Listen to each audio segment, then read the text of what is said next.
webinaire, c'est littéralement l'un des meilleurs tunnels de vente à mettre en place pour scaler votre activité en 2026. Ça, c'est ce qu'on entend de partout. Mais quand vous regardez autour de vous ou même quand vous essayez de mettre un webinaire en place, vous vous rendez compte que la plupart des webinaires sur le marché français ne sont pas rentables. Dans cette vidéo, je ne vais pas vous expliquer comment faire une page d'opt-in, comment faire une page de confirmation, des automatisations ou même les slides de votre webinaire, mais je vais littéralement vous décortiquer toutes les méthodes et les concepts qu'il faut que vous compreniez pour pouvoir optimiser chaque pilier de votre webinaire afin d'avoir le webinaire le plus rentable possible. Cette vidéo est destinée à des gens qui savent déjà ce que c'est un webinaire et je suppose que la plupart des gens savent déjà ce que c'est un webinaire, savent déjà comment ça marche, il y a déjà plein d'infos sur le marché. Moi, je me concentre vraiment sur la partie comment avoir un webinaire rentable parce que c'est ce que la majorité des entrepreneurs n'ont pas sur le marché français. Avant de vous montrer comment promouvoir votre webinaire, je vais vous présenter quels sont les prérequis de ce tunnel de vente et c'est super important. D'ailleurs, si vous aimez ce genre de vidéo, n'hésitez pas à vous abonner, super important pour la chaîne.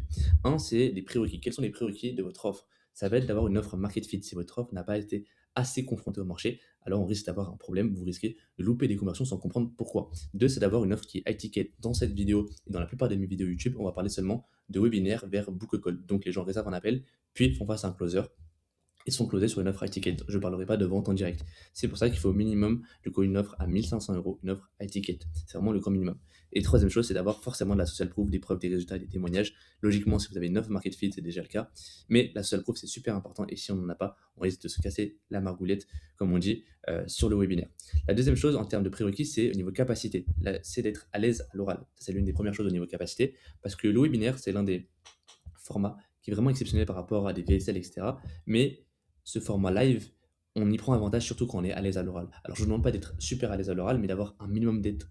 Si vous êtes vraiment pas à l'aise, si vous êtes timide, etc., c'est pas forcément le meilleur tunnel pour vous. Et deuxième chose, c'est d'avoir un minimum d'organique, donc de traction en organique, ou alors un budget ads, ou les deux tout simplement. Parce que si vous n'avez pas de budget pour les ads, alors il vous faudra un minimum de traction en organique. Si vous n'avez pas de traction en organique, il vous faudra un minimum de budget ads, et inversement. Deuxième chose, c'est quel est le parcours du prospect. Je vous l'ai dit dans cette vidéo, on ne va pas présenter comment créer une page d'opt-in, etc. Mais c'est super de comprendre déjà, de repasser sur le parcours du prospect pour mieux comprendre les prochaines étapes qu'on va mettre en place justement juste après dans les prochaines minutes. Donc le prospect il va arriver devant des ads ou de l'organique qui le renvoie vers une page d'inscription, il va s'inscrire, arriver sur une page de confirmation, va pouvoir show up du coup quelques jours plus tard au webinaire et pendant ce webinaire, il aura la possibilité de booker un call puis de se faire closer. Ça c'est le parcours classique du prospect. Maintenant, si on reprend directement le Perfect Webinar Funnel de Russell Brunson, ça va être tout simplement, si vous avez fait des webinaires hebdomadaires, imaginons que là, dans ce cas-là, c'est le webinaire et le jeudi, du lundi au jeudi, on va faire la promotion du webinaire vers directement une page d'inscription, la page d'inscription vers une page de confirmation avec, bien sûr, dès que vous êtes inscrit, à l'accès à des pages d'endoctrination, pardon, des breakout vidéos, etc. On en parlera juste après. Et après, bien sûr, jeudi, webinaire, et après, vendredi, samedi, dimanche, on va pouvoir mettre en avant le webinaire avec le replay et de la scarcity et de l'urgence sur l'offre pour déclencher encore plus de ventes. Voilà, ça c'était juste pour repasser un petit peu sur le tunnel, les prérequis. Maintenant, comment on promouvoit littéralement son webinaire? Ça, on me le demande souvent. Rémi, comment je vais promouvoir mon webinaire? Quand est-ce que je lance la promo? Si c'est un premier lancement, on va prendre une fenêtre de promo qui est entre 7 et 10 jours maximum. Encore une fois, ce qu'il faut comprendre, c'est que entre le jour où vous allez commencer à promouvoir votre webinaire et le jour où il y a directement le premier live, plus il y aura d'écart, plus il y aura de pourcentage de personnes qui ne vont pas venir au webinaire, qui vont oublier parce que chacun a une vie. Et ça, il faut le comprendre. Vos prospects ont une vie, vos prospects, ça se trouve inscrits pendant qu'ils étaient dans le métro, pendant qu'ils étaient dans le bus. Vos prospects pensent à autre chose. Ils pensent aux femmes, les femmes pensent aux hommes, ils pensent à leur entreprise, ils pensent à leur activité, ils pensent à leurs parents, ils pensent à leur famille. Bref, ils ont 1000 choses à penser autres que votre webinaire. Donc forcément, plus on réduit cette fenêtre de promotion, plus on aura personnes qui vont vraiment show up au webinaire. Bien sûr, on va mettre en place des stratégies pour réduire ce chiffre dans les prochaines minutes. Donc voilà, 7 à 10 jours maximum. Si c'est un rythme hebdomadaire et que vous avez déjà quelque chose qui est lancé, on va prendre une fenêtre de promo de 5 à 7 jours. Bien sûr, si vous faites des ads, vous n'allez pas couper vos ads chaque semaine, vous les laissez tourner, mais sur de l'organique, vous allez commencer à promouvoir à chaque fois votre webinaire 5 à 3 jours avant le live du coup, tout simplement. Maintenant, comment on va promouvoir le webinaire? De deux façons différentes. Un, avec du coup du payant, comme je vous l'ai dit, et deux, avec de l'organique. Le payant, comment ça marche? Déjà, il y a les ads, c'est le plus classique, Meta Ads, YouTube Ads. 85% des gens qui vont voir cette vidéo, je pense que seulement Meta Ads, ça sera suffisant pour vous. YouTube Ads, c'est quand même que vous avez déjà fait pas mal de chiffres avec votre webinaire, honnêtement. Donc, Meta Ads, quel format vous pouvez faire? Vous pouvez faire du format podcast, donc vous allez répondre à des questions, avoir des discussions, etc. Format voiture, donc vous, pareil, c'est discussion, questions. Tout ce qui va être format story, comme là, Iman Gadi, il y a vraiment des stories classiques et qui marchent plutôt bien. Des formats facecam original, donc c'est des formats scriptés, mais que je vais appeler d'original dans le sens où Iman Ghazi là par exemple est allongé par terre. C'est vrai qu'on n'a pas l'habitude de voir Iman Ghazi allongé par terre dans l'herbe, donc forcément c'est surprenant par rapport à d'habitude. On a aussi du coup tout ce qui va être format fixe, image, donc ça peut être du tweet, ça peut être ce que j'appelais du simple, donc c'est juste vraiment une headline avec un fond noir. Du story designé, si on peut dire ça, story non designé encore une fois, des avant-après. Là, ils ont testé quelque chose avec l'IA, et là, il y avait même un axe Noël pour son challenge. Sur du format UGC-IA, ça peut être aussi intéressant parfois, donc là, c'était sur le challenge de Wiki. Il y a eu des formats voiture discussion slash question. Ça, c'est un format qui marche plutôt bien. Donc là, on va poser des questions, on va avoir une discussion entre deux personnes. C'est généralement une des deux personnes va incarner l'avatar client. Et donc, ça peut être vraiment pas mal. C'est un format qui marche plutôt bien. On a aussi, du coup, là, sur le challenge de Lucky, pareil, qui avait fait du format design. Donc, ce que j'appelle design, c'est, on va dire, image designée, quoi. C'est pas une story comme ça. Et là, c'est format story. Format facecam où juste vous allez parler. Bon, bien sûr, ça doit être scripté. Et encore une fois, après, du YouTube Ads. J'en ai parlé rapidement, pardon, mais ça reste important. Hop, maintenant, qu'est-ce qu'on fait autre que Meta Ads? Ça, c'est souvent la question qu'on me pose. Qu'est-ce que je peux faire autre que Meta Ads? Parce que Meta Ads, tout le monde le fait, ok, c'est cool. Parfois ça marche, parfois ça marche pas. Bon, c'est mieux d'avoir un média buyer.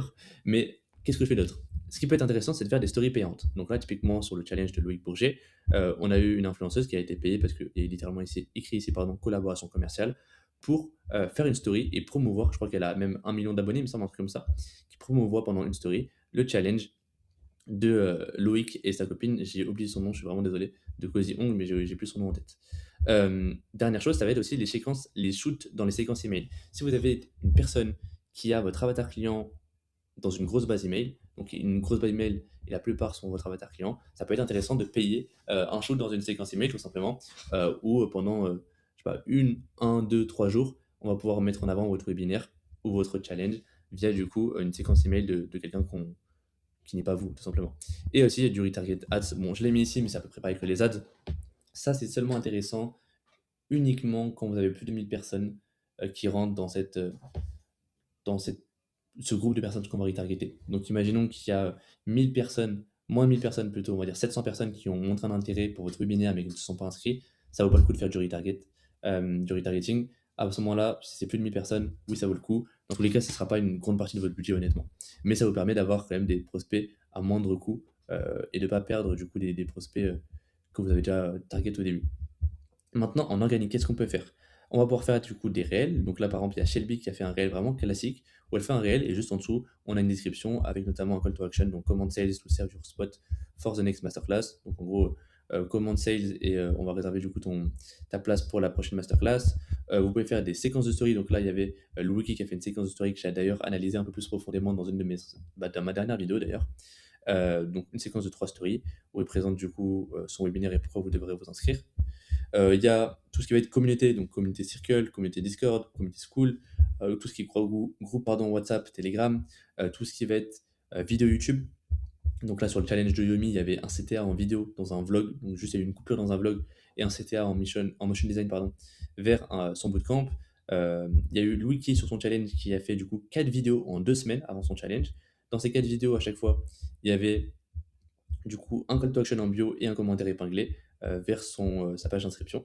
Et puis même dans sa vidéo la plus récente, donc celle qui a le moins de délai entre sa mise en ligne et le premier jour du live, il avait mis carrément un cut avec un CTA en vidéo de 1 minute où juste il parlait en facecam pour expliquer, voilà, il allait avoir un challenge dans quelques jours. Et après, il y a tout ce qui va être post, story ou mail d'un ami. Donc c'est littéralement pareil que ce que je vous ai présenté tout à l'heure avec la story ou le shoot dans une séquence mail, enfin dans une base mail, pardon, mais ça vient de votre réseau. Donc peut-être qu'il y a des gens de votre réseau qui ont votre avatar client en cible aussi et qui peuvent vous partager. Ça fait toujours plaisir et c'est toujours ça de plus, tout simplement. Donc voilà, avec ces stratégies, vous pouvez littéralement avoir un maximum de personnes au moindre coût. Bon, forcément, il y a des capacités à avoir, je ne vais pas rentrer dans les détails dans cette vidéo de comment faire ces ads, mais avec Andromeda, c'est devenu entre guillemets plus facile. Entre guillemets, il y a moins besoin d'un media buyer qu'avant. Il faut juste tester énormément de choses et être plutôt bon sur le copywriting. Mais sinon, il n'y a pas vraiment de stratégie en particulier à avoir.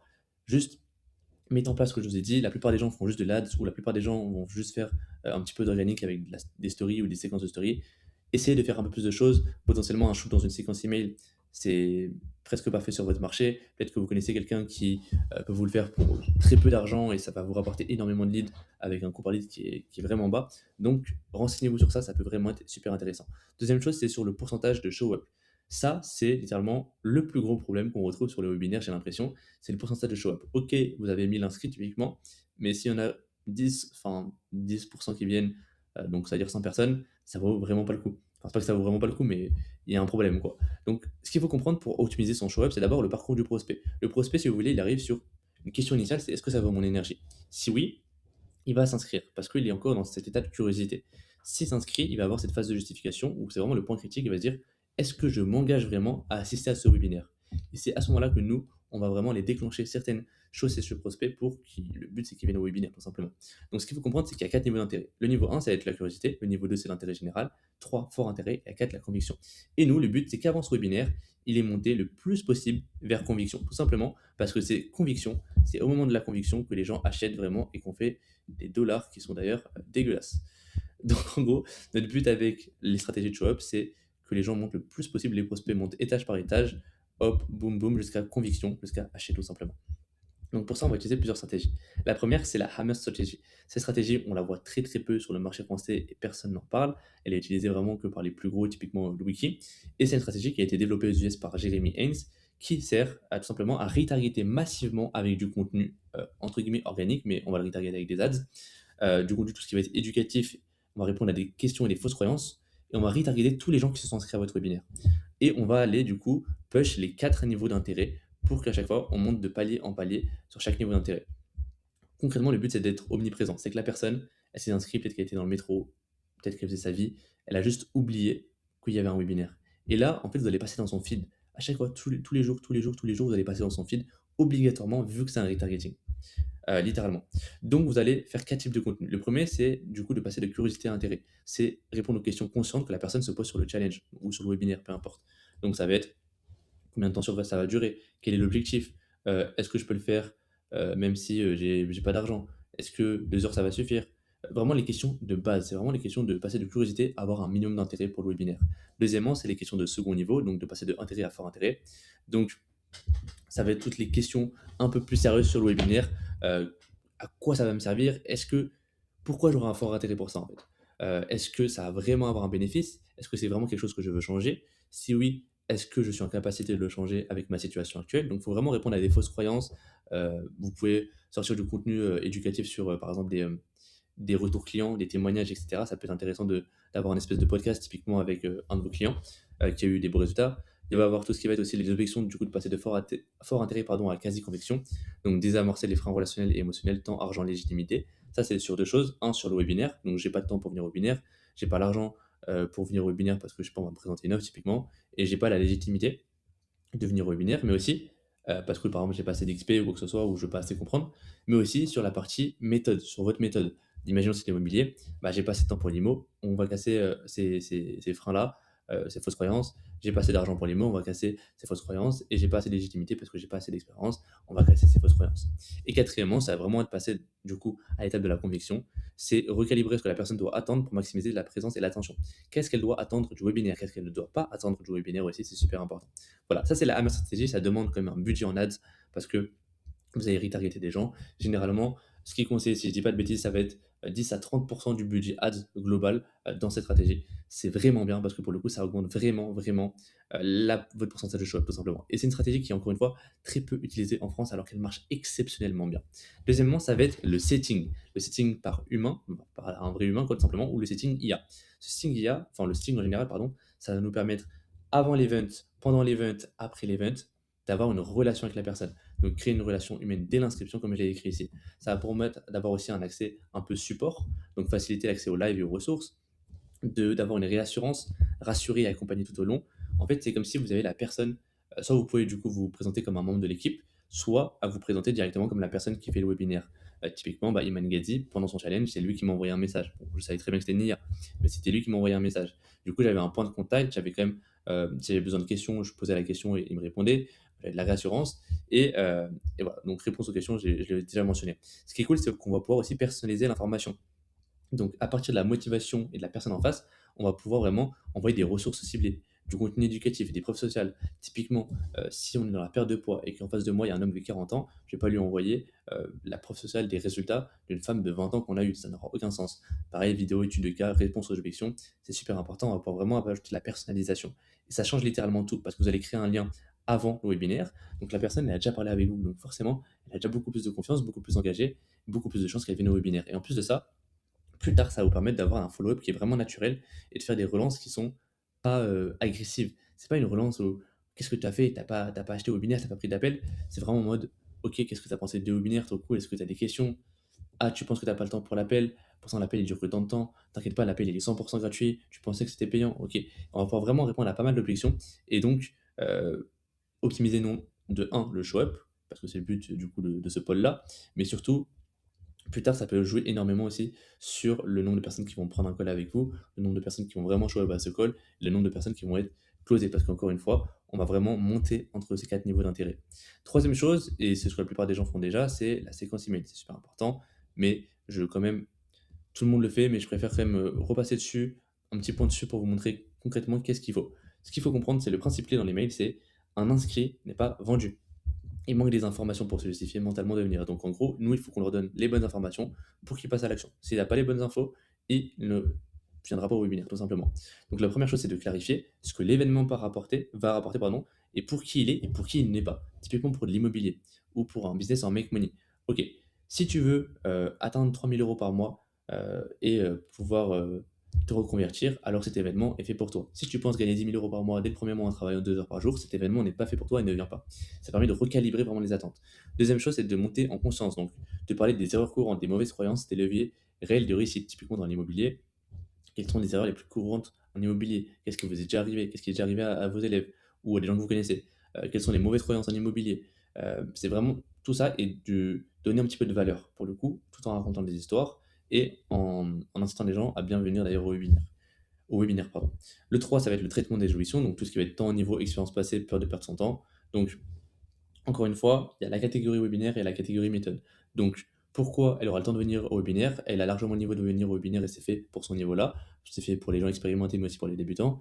Euh, et après aussi au niveau des méthodes. Donc, elle a le temps pour l'immobilier. Elle a le temps, même si elle ne pense pas avoir assez de niveau, parce qu'elle n'a pas d'expérience en BTP, etc., elle peut faire comme de l'immobilier. Ou alors, elle n'a pas d'expérience en salle de sport. Pourtant, on peut lui montrer, ou en nutrition, pourtant, on peut lui montrer comment perdre du poids, etc., etc. Quatrième chose, c'est la calibration des attentes. C'est bien calibré, du coup, ce que les gens doivent faire pour que ça marche. Le but, c'est vraiment de leur donner un rôle actif. Généralement, on ne le voit pas trop sur des webinaires sur le marché français, mais le but, c'est que pendant un webinaire ou pendant un challenge, la personne ait un rôle actif. Plus la personne a un rôle actif et est actif dans votre communauté, dans le chat, en faisant des exercices, etc., plus la personne, son engagement va monter et on va se retrouver le plus en haut, donc vers la conviction au niveau des niveaux d'intérêt. Donc voilà, le but c'est vraiment d'envoyer du coup des mails pour donner la bonne information, donner un maximum d'informations et pouvoir faire aussi forcément des reminders un petit peu avant l'événement ou après l'événement pour rajouter de la scarcity, de l'urgence, etc. Là, du coup, quatrième chose, c'est les vidéos de confirmation et d'endoctrination. Pareil, ça on le voit aussi beaucoup sur le marché français, mais je remets un point dessus. Vidéo de confirmation, c'est tout simplement une vidéo après que la personne se soit inscrite pour qu'on lui confirme qu'elle a bien réservé sa place, qu'il lui manque des étapes à faire, par exemple rejoindre un groupe WhatsApp, ajouter dans l'agenda l'événement, vérifier ses mails, etc. Et on va surtout lui expliquer les prochaines étapes, qu'est-ce qui va se passer après, maintenant qu'elle est inscrite. Deuxième chose, ça va être les breakout vidéos, donc c'est les vidéos d'endoctrination qu'on appelle ça avec notamment le système de Jean Hollander que la plupart utilisent. Ça va être des vidéos de courtes, on va annoncer une idée par vidéo, et le but c'est qu'on va monter chaque niveau d'intention, on va vraiment maturer cette audience. Donc on va parler par exemple de vous, qui vous êtes, parce que si c'est de l'ADS, les gens ne vous connaissent pas, ou peut-être même si c'est l'organique, les gens peut-être ne vous connaissent pas votre histoire, etc. De votre méthode. Généralement, c'est les trois vidéos qu'on va mettre minimum avec la technique de Jean Hollander. C'est les gens vont faire une vidéo sur qui ils sont, une vidéo sur leur méthode et une vidéo sur les résultats d'accompagnement et ce que ça a donné. Mais vous pouvez en faire plus. Honnêtement, vous pouvez en faire plus. Si vous avez envie de faire des mini masterclass à envoyer pour donner de la valeur sur certains sujets précis de votre thématique, vous pouvez le faire. Moi, j'ai mis minimum 3 à 5 et optimal 8 à 12. Ça, c'est pour du challenge, le 8 à 12, bien sûr. Si vous faites un webinaire classique, 3 à 5, ça suffit amplement. Et donc forcément, ça impacte le show rate parce que audience plus mature, moins de drops si vous faites entre chaque jour si vous faites un challenge, et plus de confiance. Et la confiance, c'est littéralement la vente. Cinquième chose, c'est la communauté WhatsApp. Ça, c'est déjà fait par la plupart des gens sur le marché francophone, mais c'est super important de comprendre pourquoi. Parce que si vous ne comprenez pas, si vous mettez des systèmes en place sans comprendre pourquoi ça marche ou pourquoi ça marche pas, bah, le jour où ça marche pas, vous n'allez pas comprendre et vous allez juste en mode ok, qu'est-ce que je fais? J'ai juste appris à faire un copier-coller, maintenant qu'est-ce que je fais? Il faut que vous ayez une communauté WhatsApp ou Telegram, ça va dépendre des niches. Généralement, ça va être WhatsApp. Il faut que ce soit un canal unilatéral. Donc, vous parlez, les gens ne peuvent pas parler avec vous. Sinon, ça peut vite partir, ça peut vite être le bordel, tout simplement. Donc, Ce qu'il faut, c'est pouvoir envoyer des teasers et des ressources, parfois même des ressources en plus. Ça peut être bien pour marketer le fait de rejoindre le groupe WhatsApp. Donc vous allez recevoir des ressources que les autres ne recevront pas, ou seulement les gens qui ont vu le webinaire, on leur enverra des ressources sur WhatsApp, ça peut être pas mal aussi. Faire des rappels de groupe, et ça peut bien sûr maintenir l'engagement en envoyant des récaps, en envoyant des wins partagés. Si vous avez des wins partagés pendant votre webinaire ou pendant votre challenge, c'est encore mieux. Si vous avez des wins littéralement de personnes qui sont contentes, ou même un message dans le chat de quelqu'un qui dit ah top, merci, je viens de débloquer ça, nanana, même consciemment, etc. Vous screenez, vous envoyez dans le groupe WhatsApp, waouh, ce live était incroyable, X, Y, Z, et ça maintient de l'engagement. Et bien sûr, si c'est un challenge, utiliser les prochains jours. Ce qui est bien, c'est qu'avec cet effet de communauté, en fait, il y a beaucoup, plus vous avez de monde dans le groupe, plus les gens vont le voir, et il y a un effet de masse qui va vous donner énormément d'autorité et de social proof. Donc, si vous voulez, dans les groupes WhatsApp, quand vous allez envoyer un message, par exemple, salut les gars, le webinaire est dans 24 heures, incroyable, je suis en train de préparer les slides, regardez, nanana, et bah, les gens vont pouvoir interagir avec le message. Donc, mettre par exemple un petit emoji cœur ou un petit emoji flamme. Forcément, si on a deux emoji fleurs, cœur, pardon, c'est pas pareil que s'il y a 24, 30, 100 emojis flammes. Parce que les gens vont voir qu'il y a du monde et vont se dire, ok, s'il y a autant de monde qui est là, c'est que c'est quelque chose d'important, c'est que ce mec est important ou cette femme est importante, et du coup, il faut que je sois présent. Et forcément, ça augmente du coup votre niveau d'autorité par rapport à cette personne-là. Pareil, ça fait du coup des rappels collectifs qui créent un sentiment d'urgence partagée, et les partages de résultats réels augmentent la crédibilité et l'engagement. Bon, ça c'est du classique. Dernière chose, ça va être tout ce qui va être SMS et appels préenregistrés. Ça, la plupart des gens le font pareil avec la technique de jeu en lenteur, surtout les appels préenregistrés. Maintenant, les SMS, super chose, enfin, chose super importante qu'on m'a apprise du marché US, c'est n'envoyez plus les liens de vos webinaires, enfin de vos lives directement par SMS. Pourquoi? Parce que les SMS, c'est bien, parce qu'il y a un taux d'ouverture qui est vraiment supérieur par rapport à d'autres canaux comme les emails. Maintenant, si vous envoyez un lien, les gens vont cliquer et vont arriver sur votre webinaire sur téléphone. Si les gens sont sur téléphone, les gens ont beaucoup plus de probabilité de partir, parce qu'ils vont être discrets, ils vont vouloir aller sur Insta, ouvrir un message, ils vont avoir une notification. Deux, ça va être, euh, ils vont faire autre chose. Généralement, en fait, ils vont faire autre chose. En fait, sur téléphone, ils vont pas être concentrés, tout simplement. C'est moins pro, on va dire. Et troisième chose, c'est surtout qu'au moment de passer à l'action, il risque d'avoir plein de problèmes. Le fait de cliquer sur le bouton, forcément, c'est moins ergonomique. Après d'arriver sur le high close, de remplir le calendrier, etc., il y a beaucoup plus de chances qu'ils ne le fassent pas tout simplement.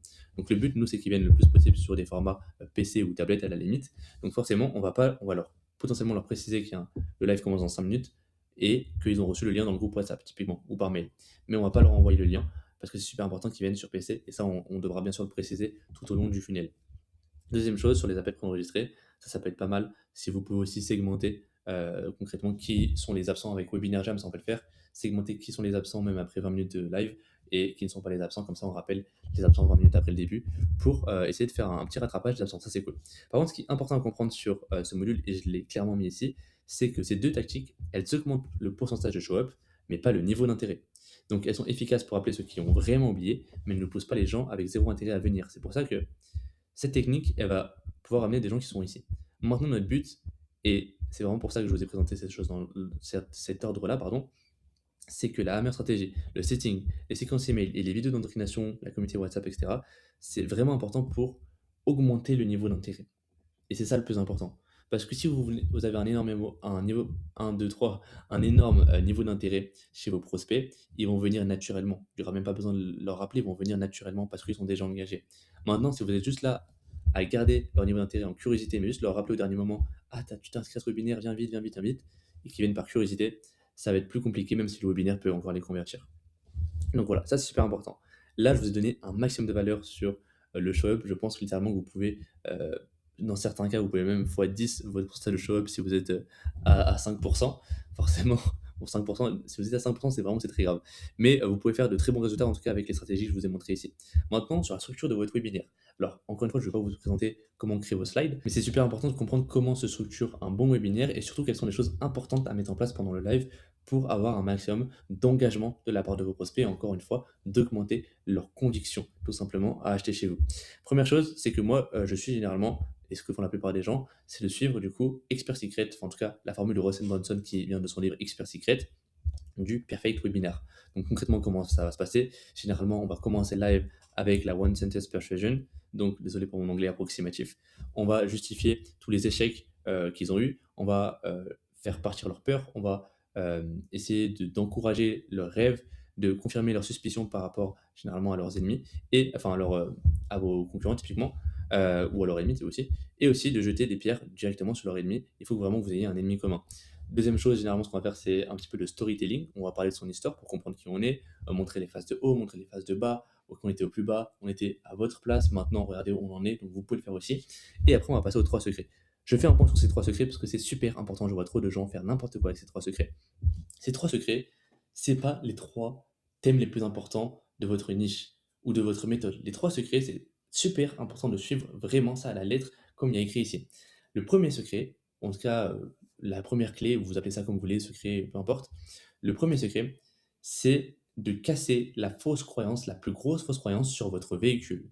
Si je suis dans la perte de poids, et que du coup je vais faire perdre du poids aux gens, ça c'est l'objectif. Quel est le véhicule pour faire perdre du poids? Le régime keto typiquement, ou régime intermittent. Quelle est la plus grosse fausse croyance que les gens ont sur le régime intermittent ou sur le régime keto? Que je vais devoir casser cette fausse croyance et leur montrer que non, c'est pas comme ça et c'est possible. Typiquement sur l'immobilier, plus grosse fausse croyance avec une méthode Airbnb, ça va être typiquement les régulations. Les régulations françaises qui arrivent tous les jours, les nouvelles lois françaises qui régulent le marché Airbnb et donc qui vont potentiellement faire que je ne pourrai pas louer mon Airbnb plus de 30 jours dans l'année, typiquement. Et ben on va leur montrer que non, les régulations, elles font face aux particuliers. Si on se met en société ou en SCI, peu importe, je ne m'y connais pas, je dis des trucs au hasard, et ben ça va être possible. Et on va casser cette première fausse croyance. Deuxième secret, ça va être de casser la plus grosse fausse croyance par rapport à leur fausse croyance intérieure, par rapport à eux-mêmes. Typiquement dans l'immobilier, je n'ai pas d'expérience en immobilier, je n'ai pas d'expérience en BTP, alors je ne pourrais pas faire les travaux moi-même, je ne pourrais pas choisir un bien moi-même, etc. On va casser ces fausses croyances et dire que même avec sans expérience, on va leur prouver de A à Z que c'est possible parce que vous l'avez fait, parce que vos élèves l'ont fait, etc., etc. Et troisième et dernier secret, ça va être les croyances, les fausses croyances externes. Donc la plus grosse fausse croyance externe qu'elles ont, typiquement en immobilier, ça va être les banques. Les banques vont pas accepter mon dossier, je vais pas avoir de financement parce que voilà, les banques ne vont pas accepter. C'est externe, c'est les banques, c'est pas moi-même. Donc voilà, ça c'est les trois gros secrets. Donc à chaque fois vous allez casser la plus grosse fausse croyance et après vous allez pouvoir enchaîner très rapidement sur casser toutes les autres fausses croyances qu'il y a sur le véhicule, sur leur fausses croyances internes et fausses croyances externes, mais ça très rapidement. Votre secret, ça doit être 90% de casser la première fausse croyance et 10% de casser toutes les autres très rapidement, une par une, et d'enchaîner. Et après, généralement, on va passer sur du coup la close stack. Donc, généralement, ça va être une partie où vous allez essayer de les motiver, leur casser des objections par rapport au fait qu'ils peuvent investir en eux, que c'est important d'investir en eux, que c'est important de passer à l'action, etc. Puis après, vous allez parler de votre offre, pitcher votre offre et du coup renvoyer vers directement un call. Maintenant, trois notions qui sont super importantes que j'ai inscrit ici parce que c'est super important pour votre live et que je vois beaucoup d'erreurs par rapport à ça. Avant de partir sur ces trois notions, j'aimerais juste vous dire éduquer n'est pas égal à convertir. Beaucoup d'entre vous pensent que je vais éduquer mon audience, je vais leur donner un maximum de valeur, donc ça va convertir. En webinaire, ça ne marche pas exactement comme ça. Ce qu'il faut comprendre, c'est aussi que si vous n'éduquez pas votre audience, si vous ne donnez pas énormément de valeur par rapport à votre méthode, typiquement, ça va pas forcément être un aspect négatif. Je vois beaucoup de gens qui se disent ouais, mais si je leur donne pas de valeur, ça fait vraiment vendeur de tapis, etc. Non. Ce qu'il faut comprendre, c'est que si votre produit a réellement des résultats, si votre service a réellement des résultats, votre but, et qui peut changer des vies, votre but, et c'est ce que Russell Brunson dit, si j'ai un accompagnement typiquement qui peut vraiment changer les gens à faire leur perdre 20 kilos, 10 kilos, ils perdent 10 kilos avec moi, je sais que ça va changer leur vie de perdre 10 kilos. Donc mon but à moi, ça va être de présenter et de convertir un maximum de personnes, non pas pour faire juste de l'argent, mais surtout pour toucher et avoir un impact avec un maximum de personnes et changer la vie de un maximum de personnes. Et donc ça passe par le fait de convertir.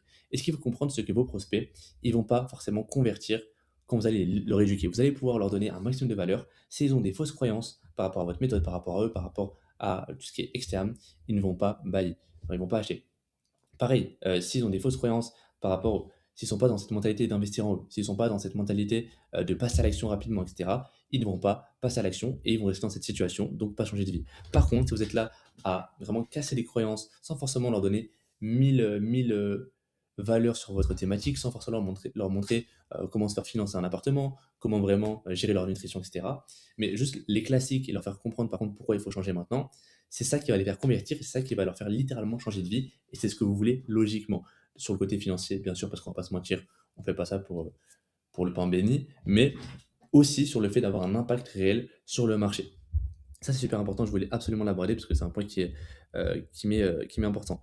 Les 3 notions que j'ai mis en place pour le live, que vous devez absolument mettre en place, c'est un de modérer le live. Donc c'est d'avoir un modérateur qui a un rôle dédié. Ça peut être un ami à vous si vous n'avez pas d'argent, sinon vous prenez un assistant, ça coûte, pas très cher. Le rôle de ce modérateur, ça va être un de couper le chat dans les moments clés. Quand vous racontez votre histoire, quand vous parlez de certaines choses, vous voulez couper le chat parce qu'il faut que les gens soient concentrés sur ce que vous dites et non pas à écrire un message ou à lire les messages des autres. Par contre, c'est super bien de réactiver le chat dans des moments où vous allez poser des questions, hem on en parlera juste après, mais il faudra poser des questions, il va falloir interagir avec le chat. 2, ça va être de supprimer vite tout ce qui va être troll et hate. Bien sûr, c'est encore mieux si vous savez réagir et répondre en live. Si vous avez de la répartie, vous vous sentez à l'aise et vous pouvez réagir directement, c'est encore mieux parce que les gens vont pouvoir voir que ils vont voir les messages, tout le monde les voit les messages dans le chat, et ils vont voir que vous avez littéralement pas peur, que vous répondez et qu'il y a de la justification, que c'est normal et qu'en fin de compte, le hater, il va passer comme un bouffon sur la place publique, littéralement. Bien sûr, si c'est vraiment de la hate euh, ou du troll pur, supprimez, parce que ça sert à rien de réagir à ça. Le modérateur supprime directement. Aussi, pour gérer la cam, il y a des fois où les slides vont avoir du texte ou des vidéos ou des fichiers où votre cam va être trop grande, trop petite, en haut à droite, alors qu'il faudrait la mettre en bas à gauche, etc. C'est de gérer la cam pour garder un certain rythme et ne pas gâcher certains visuels. Et dernièrement, c'est d'avoir des règles de chat prédéfinies pour votre modérateur pour qu'il comprenne quand est-ce qu'il faut. En fait, c'est faire un SOP tout simplement en fait, à votre modérateur sur quand couper le chat, quand supprimer un message, etc. Deuxième chose, c'est d'animer le live. Super important, c'est 4 notions. Un, d'avoir un mindset live Twitch, c'est d'avoir une énergie, un rythme comme dans un live Twitch. J'ai remarqué que la plupart des gens qui font et qui animent le mieux les webinaires, c'est ceux qui seraient les meilleures personnes pour faire un live Twitch et qui sont le plus à l'aise en live. J'ai un ami à moi qui est très à l'aise en live, je sais très bien que s'il fait un webinaire demain, il va énormément convertir, en tout cas sur les gens qui sont dans son live, il y a énormément de personnes qui vont prendre un appel parce que il donne cette énergie. Ça, c'est super important parce que ça se lie au deuxième point qui est l'émotion. Il faut qu'il y ait du contraste. Quand vous racontez une histoire, il faut qu'il y ait des émotions, qu'elles soient bonnes ou mauvaises. Et donc, ça vient avec cette énergie. J'ai déjà eu un client qui parlait comme ça.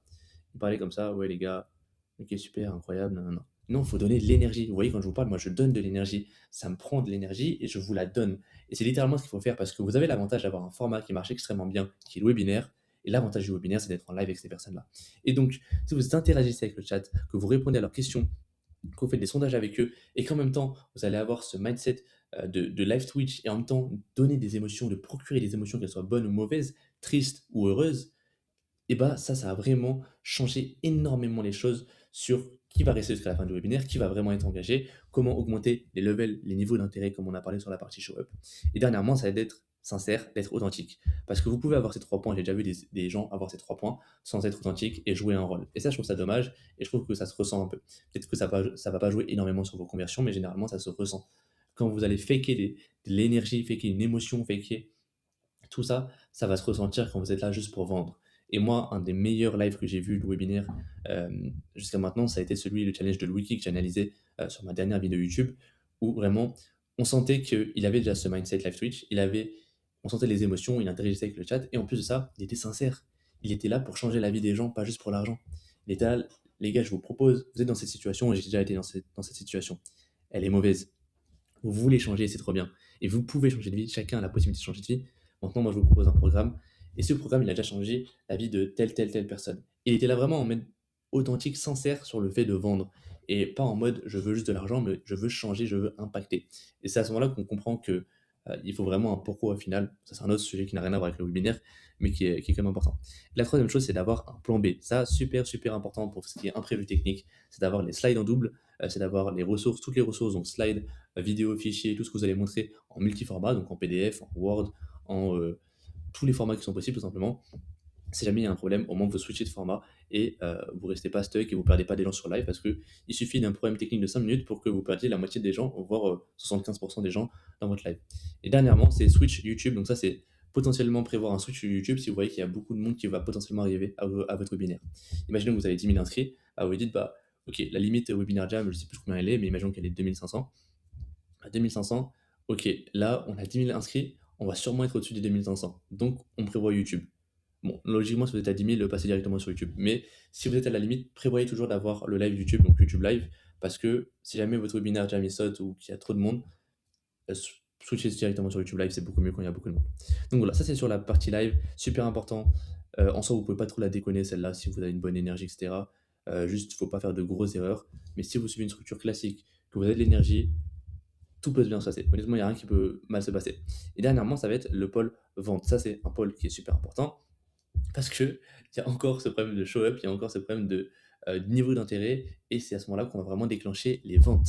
Ce qui est bien, c'est qu'en webinaire, les gens arrivent et prennent un appel, et c'est pas comme de la VSL. Les gens sont déjà plus ou moins qualifiés, ils ont déjà vu qui vous êtes, ils comprennent votre méthode, et ils savent déjà c'est quoi votre accompagnement. Donc logiquement, c'est répondre à des objections, donner un prix, et répondre à des objections. Enfin, l'inverse, donner un prix, répondre à des objections, répondre à certaines questions parfois techniques, et closer, closer, closer, closer. Donc nous, ce qui va nous intéresser, c'est un, d'augmenter le nombre de personnes qui vont prendre un rendez-vous, donc le nombre de personnes sur le webinaire qui vont prendre un rendez-vous avec vous.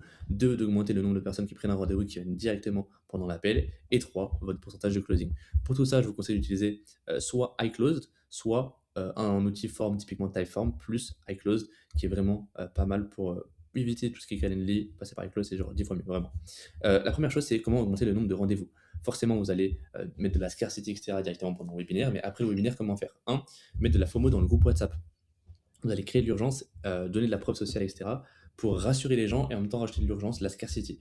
Parce que si les gens n'ont pas un minimum de pression, ils n'ont pas de FOMO, ils vont pas, enfin tout le monde connaît la FOMO, ils vont pas agir, enfin il y en a certains que vous allez perdre. Donc FOMO dans le groupe WhatsApp, c'est pas important. Deuxième, ça va être tous qui relancent email, donc recontacter ceux qui n'ont pas pris rendez-vous. Pareil sur iClose, vous avez la possibilité de voir tous les gens qui ont commencé à remplir le formulaire mais qui n'ont pas fini. Vous mettez un setter dessus ou vous-même, vous les appelez, vous leur envoyez un message. Salut Sabrine, j'ai vu que tu n'avais pas fini de remplir ton formulaire pour réserver ton appel de candidature. Qu'est-ce qui s'est passé? Ah ok, t'étais juste dans le métro. Ah ok, t'as juste oublié. Ok, super, je te recale un autre rendez-vous. Quand est-ce que t'es dispo? Boum, boum, boum, ça va rapidement. Donc là, on peut rapidement augmenter le nombre de rendez-vous. Deuxième chose, c'est, maintenant qu'on a le plus de rendez-vous, comment on fait pour qu'ils viennent réellement pendant cet appel? Pareil, c'est un peu pareil que pendant le webinaire, c'est tout simplement d'envoyer des ressources pré-appel. Donc ça va être tout simplement des ressources, ça peut être des vidéos sur votre méthode, ça peut être des vidéos sur vous, ça peut être des vidéos, je sais pas, un podcast avec votre client qui a eu des bons résultats. Et pareil, avoir une page de confirmation après l'appel pour avoir une vidéo au moins qui explique quelles sont les prochaines étapes, comment va se passer l'appel, etc. Et quelles sont justement les ressources à regarder avant l'appel. Une deuxième chose à faire, je suis complètement fatigué, c'est de créer un groupe WhatsApp avec le closer ou alors juste d'envoyer un message sur WhatsApp si vous êtes tout seul. Ça va permettre du coup de le féliciter d'avoir pris l'appel, de lui réexpliquer quelles vont être les prochaines étapes et surtout de lui réenvoyer toutes les ressources à regarder avant l'appel. Et deuxième chose, ça vous pouvez le faire directement dans iClose, c'est tout ce qui est rappel, mail et SMS, c'est toujours mieux. Ça permet voilà, d'avoir un petit reminder pour les personnes qui oublient. Ça peut vite arriver d'oublier en fin de compte qu'on a pris un rendez-vous. Donc un petit mail, un petit SMS, c'est toujours cool. Et pareil, dans le groupe WhatsApp, pour envoyer des messages, on fait des relances classiques au final. Tout ce qui est niveau closing, ça c'est plus pour les gens qui vont avoir des équipes ou en tout cas des closers, mais ça va être de recruter tous les calls des closers. Généralement, sur un webinaire, on va ouvrir une fenêtre de 3 à 5 jours, 3 à 6 jours, on va dire, pour prendre des calls. Donc forcément, n'attendez pas le quatrième jour ou cinquième jour pour commencer à écouter le call des closers. Tous les jours, vous écoutez les calls des closers, et comme ça vous évite de trouver qu'il y a un petit souci que le closer ou le closer peut-être pitch mal l'offre, et vous vous en rendez compte le cinquième jour, alors ça aurait pu être réglé le premier jour, voire la première demi-journée. Donc super important on est dans un sprint par rapport à un webinaire, les jours de closing, on est dans un sprint, donc réécouter les calls des closers, on améliore, on améliore, on améliore, super important. Deuxième chose, c'est de proposer plusieurs modalités de paiement. Forcément, on est sur un webinaire, donc si vous avez la possibilité de convertir à 30% les gens qui viennent en appel, donc les calls bookés, c'est bien. Maintenant, si on peut aller gratter 10% avec des modalités de paiement que vous n'avez pas l'habitude de faire, des paiements en 3 fois, des paiements en 4 fois, ça peut être cool. En plus, vous pouvez mettre des modalités de paiement avec des solutions comme Klarna, des solutions comme PayPal, où les prospects, enfin les clients vont pouvoir payer en plusieurs fois, 3 4 fois, et vous, ça vous permet d'avoir la totalité de la somme directement. Il y a d'autres solutions, bien sûr, qui peuvent vous permettre de faire pareil avec des solutions de financement en x10, en x12, en x6. Mais honnêtement, j'en ai pas une à vous recommander spéciale parce qu'il y a vraiment il y a de tout. Je vous laisserai vous renseigner sur le sujet de vous-même. Avec tout ce dont je viens de vous partager pendant cette vidéo, vous avez toutes les clés en main pour avoir un webinaire rentable et scaler votre activité grâce au format webinaire. Maintenant, si vous souhaitez plus de vidéos comme celle-ci, je vous invite à vous abonner. Et si vous souhaitez externaliser un webinaire, un challenge, ou vous souhaitez même qu'il y ait quelqu'un qui s'occupe complètement de toute la partie marketing et vente de votre infoproduit, je vous invite à cliquer sur le lien en description qui vous permettra de réserver un appel avec moi. C'est pas un appel de vente, c'est pas un appel de closing, c'est 45 minutes avec moi où je vais analyser, comprendre votre situation, là où en est votre activité et vous dire concrètement, moi à votre place, qu'est-ce que j'aurais mis en place pour scaler votre activité. À la suite de ça, si on voit que nos deux profils conviennent bien, on pourra bien sûr faire un deuxième rendez-vous où cette fois on pourra parler d'une collaboration. Mais pour le premier appel, aucune pression. Encore une fois, ce n'est pas un appel de vente. Je vous souhaite une excellente journée. Si vous avez des recommandations, c'est en commentaire ou des questions, c'est directement sur mon Insta que je vous mets aussi en description. C'était Rémi. Ciao, ciao.